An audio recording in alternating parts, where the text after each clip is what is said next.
Oke, selamat bertemu. Salam sehat, salam sukses buat kita semua. Kali ini kita akan membahas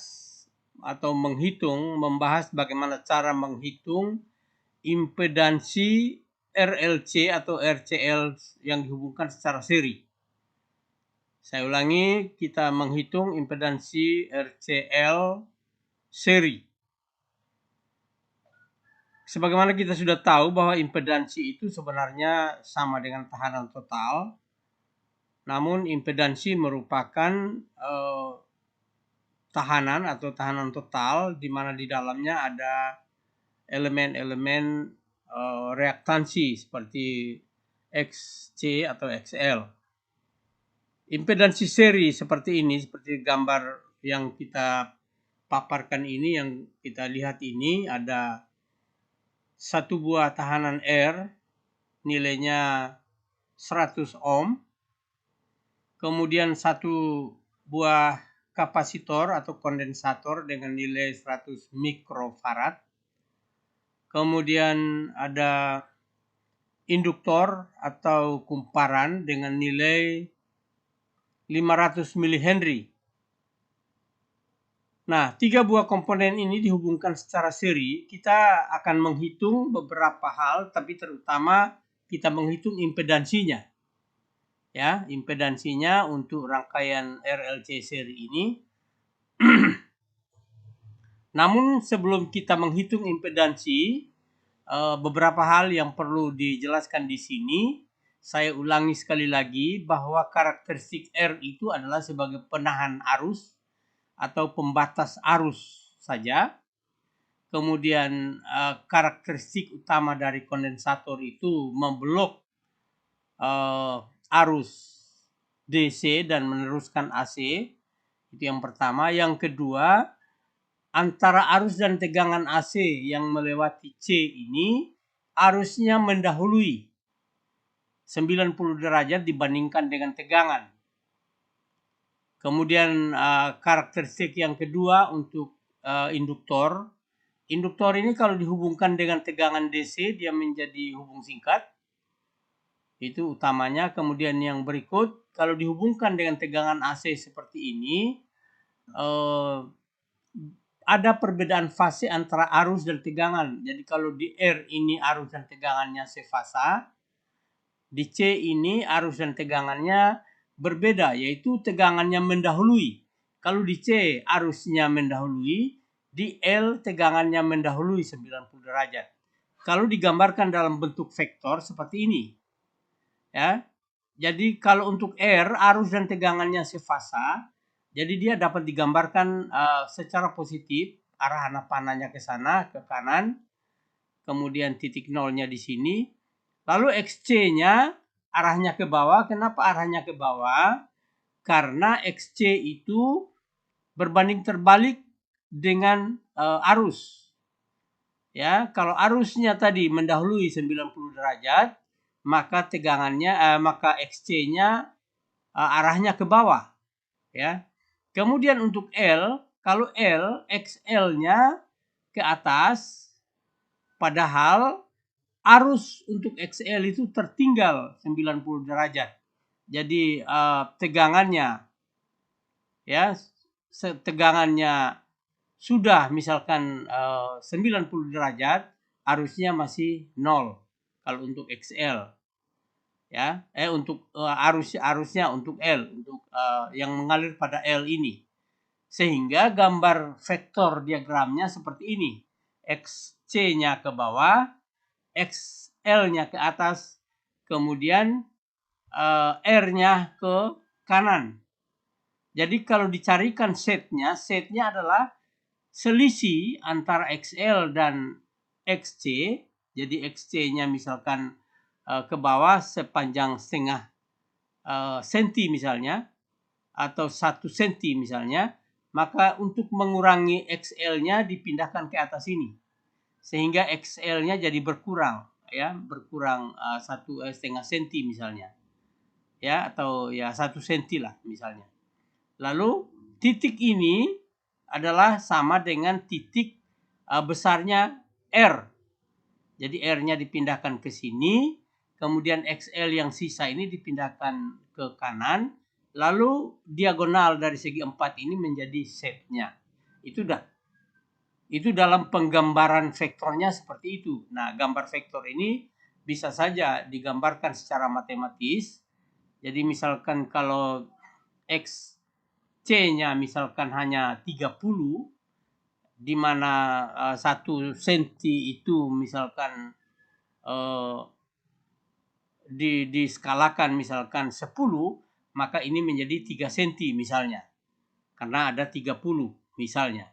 Lalu kalau XL-nya ke sana misalkan ada 150, maka 150 itu tiap sentinya dengan skala 10 misalnya, seperti itu, 10 ohm. Sehingga skalanya seperti itu. Sehingga setelah digambarkan seperti ini, setnya bisa diukur, yaitu berapa senti dikalikan dengan 10, karena skalanya 10 tadi. Ya, itu penggambaran garis besarnya seperti itu. Itu yang pertama. Yang berikut, berarti dalam kita mencari impedansi atau set, di mana rumus utamanya ini ya adalah akar dari XL kurang XC kuadrat ditambah dengan R kuadrat. Itu rumus impedansi untuk rangkaian RLC seri seperti ini atau RCL seri seperti ini. Ini rumus setnya. Sudah barang pasti kalau diparalelkan rumus ini berbeda. Namun ada hal yang penting yang perlu kita ingat supaya jangan sampai kita lupa. 3 elemen ini yaitu W atau kecepatan sudutnya yaitu 2 kali P kali F atau kali frekuensi. Kemudian XC sama dengan 1 per W kali XC. 1 per W kali C. Kemudian XL-nya sama dengan W kali L. Ini sudah merupakan rumus tetap. Jadi apakah dia dihubungkan secara seri atau paralel, ini terpisah. Yaitu XC-nya tetap rumusnya seperti ini. XL-nya adalah tetap misalkan W kali L. Kemudian W-nya sendiri 2Pi kali F. Ini merupakan rumus tetap. Jadi ini dapat dihafal ini sebenarnya. Ya. Jadi dapat ingat-ingat bahwa XC itu adalah 1 per W kali C. Kemudian XL-nya adalah W kali L. Nah ini sudah tetap. Jadi kalau untuk menghitung ini dari komponen seperti ini R-nya 100. Kemudian C-nya 100 mikro. L-nya 500 milihenry. Maka semuanya ini bisa dihitung. Karena C-nya diketahui, L-nya diketahui. Kemudian 2Pi atau 2V per kali F ini, di mana V-nya adalah 3,14, kemudian F-nya, ya kalau misalkan 50 untuk arus AC, misalnya untuk listrik PLN, 50 Hz dan seterusnya. Atau mungkin untuk audio, entah 100 ohm, entah 200 ohm, atau 1 kilo dan seterusnya, F-nya bisa disubstitusikan pada rumus ini untuk mendapatkan kecepatan sudutnya. Nah, untuk tidak perpanjang waktu dari rangkaian seperti ini, rumus yang kita pakai seperti ini, dengan nanti hasil akhirnya seperti ini, maka dapat kita langsung hitung saja. Jadi misalkan kita hitung dulu, ada R-nya sudah ditulis di atas tadi, C-nya juga sudah, L-nya di atas, lalu frekuensinya 50 Hz. Kalau tegangannya berapa volt tidak perlu dihitung karena memang kita bukan menghitung tegangan pada R, tegangan pada C, tegangan pada L dan seterusnya. Kita tidak menghitung itu. Kalau arusnya sudah pasti sama, arus pada R, arus pada C, arus pada L ini sama, sehingga kita tidak memasang berapa volt tegangan di sini. Kemudian untuk menghitung V-nya, 2W-nya, 2Pi per 2Pi kali F-nya, ya tinggal kita substitusi saja ke sini. Misalkan W sama dengan 2Pi kali F, berarti 2 kali 3,14 kali 50, ya, sama dengan 314 radian per sekon, karena ini kecepatan sudut. Kemudian XL-nya kita hitung juga. XL adalah W kali L. Jadi W-nya 314 dikali dengan sorry, ini ada kesalahan lagi di sini, double perkaliannya. Ya, jadi W dikali dengan L-nya 500 mili, karena 500 mili maka 1/1000 500 milinya. Jadi 500 kali 1/1000 sama dengan 314 dikali dengan 0,5 sama dengan 157 ohm. Itu XL-nya. Lalu XC-nya, di mana rumusnya 1/W kali XC, kali C maksudnya 1/W kali C, itu dapatkan XC-nya atau reaktansi pada kondensatornya. Maka rumus hasilnya adalah 1/WC 1/314 kali dengan 100 mikro. Karena 100 mikro maka 1/1 juta mikronya. Ya, 1/1 juta. Maka sama dengan 31,85 kurang lebih ohm. Ini XC-nya. Jadi kita sudah dapat W-nya berapa, XL-nya berapa, XC-nya berapa. Kita sudah dapat itu. Lalu kita lanjutkan ke setnya. Rumus set untuk rangkaian RLC seri. Jadi ada XL-nya, ada XC-nya, dan R-nya. Rumus setnya adalah akar dari XL kurang XC dikuadratkan. Ya, dikuadratkan ditambah dengan R kuadrat. Itu rumusnya. Itu bisa kita ingat-ingat karena memang kita tidak harus hafal, tapi difahami saja, dimengerti. Set atau impedansi untuk rangkaian seri RLC adalah XL kurang XC kuadrat ditambah dengan R kuadrat. Lalu kita tinggal masukkan nilai-nilai yang ada, ya, yaitu XL kurang XC dikuadratkan, ya, ditambah dengan R kuadrat, ya, maka sama dengan akar dari 157 kurang 31,85 kuadrat ditambah dengan 100 kuadrat. Yaitu sama dengan 15.000 sekian ditambah dengan 10.000 lalu diakarkan, yaitu sama dengan 160,198 ohm. Jadi setnya nilainya seperti ini, ya. Nilai setnya adalah 160,198 ohm.